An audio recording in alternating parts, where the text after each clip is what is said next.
Soya ದಾಲ್ ಹೇಗೆ ಮಾಡೋದು ಅಂತ ಹೇಳ್ಬಿಟ್ಟು ನಾನು ನಿಮಗೆ ತೋರಿಸ್ತಾ ಇದ್ದೀನಿ. ಬೇಕಾಗಿರುವ ಐಟಮ್ಸ್ ನೋಡ್ಕೊಳ್ಳಿ. ಸೊ ಇದು ಸೋಯಾ, ಆಮೇಲೆ ಇದು ಟೊಮೆಟೊ ಮತ್ತು ದಾಲ್ ಅಂದರೆ ತೊಗರಿ ಬೇಳೆ, ಮೆಣಸಿನ್ಕಾಯಿ, ಒಣಗಿರೋ ತೊಗೊಂಡಿದ್ದೀನಿ, ಆಮೇಲೆ ಕೊತ್ತಂಬರಿ, ಸೊ ಅದಾದಮೇಲೆ ಈರುಳ್ಳಿ ಬೇಕಾಗುತ್ತೆ. ಸೊ ನಂತರ ಇದು ಜೀರಿಗೆ, ಆಮೇಲೆ ಜಿಂಜರ್ ಗಾರ್ಲಿಕ್ ಪೇಸ್ಟ್ ಬೇಕಾಗುತ್ತೆ, ಮತ್ತು ಆಯಿಲು, ಸೊ ಆಸ್ ಯೂಶುವಲ್ ಅರಿಶಿಣ ಮತ್ತು ಸಾಲ್ಟ್. ಇದನ್ನು ಹೇಗೆ ಮಾಡೋದಂತ ನೋಡ್ತಾ ಇರಿ. ಸೊ ಇವಾಗ ಕುಕ್ಕರ್ ತೊಗೊಳ್ಳಿ. ಕುಕ್ಕರಲ್ಲಿ ಬೇಳೆ ಹಾಕಿ ನಂತರ ಬೇಳೆ ಹಾಕಬೇಕು.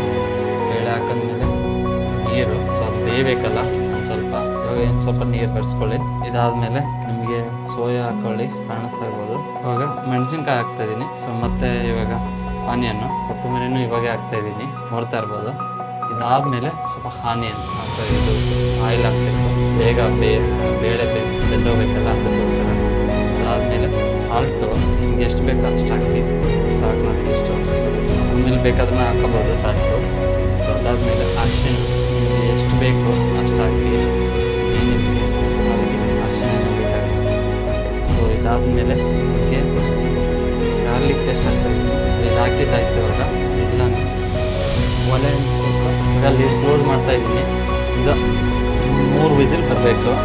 ಆ ಥರ 3 ವಿಸಿಲ್ ಬಂದಮೇಲೆ ಅದು ಬೇಳೆ ಬೆಂದೋಗುತ್ತೆ. ಸೊ ಅದಾದಮೇಲೆ 3 ವಿಸಿಲ್ ಆಯಿತು. ಇವಾಗ ಓಪನ್ ಮಾಡ್ತಾಯಿದ್ದೀನಿ ನಾನು. ನೀರು ಹೋಗ್ಬೇಕಿದ್ರೆ ಹುಷಾರಾಗಿ ತೆಗ್ಕೊಳ್ಳಿ. ಅಂದರೆ ಬೆಂದಿದೆ, ನೋಡ್ತಾ ಇರ್ಬೋದು, ಚೆನ್ನಾಗಿ ಬೆಂದಿದೆ.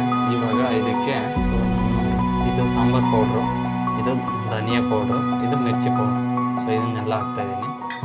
ಹಾಕೊಂಡು ತೀರ್ಸ್ಕೋಬೇಕು. ಸೊ ಮಿರ್ಚಿ ಏನಕ್ಕೆ ಹಾಕಿದ್ದೀನಿ ಅಂದರೆ ಅದಕ್ಕೆ ಖಾರ ಇಲ್ಲ, ಅದಕ್ಕೋಸ್ಕರ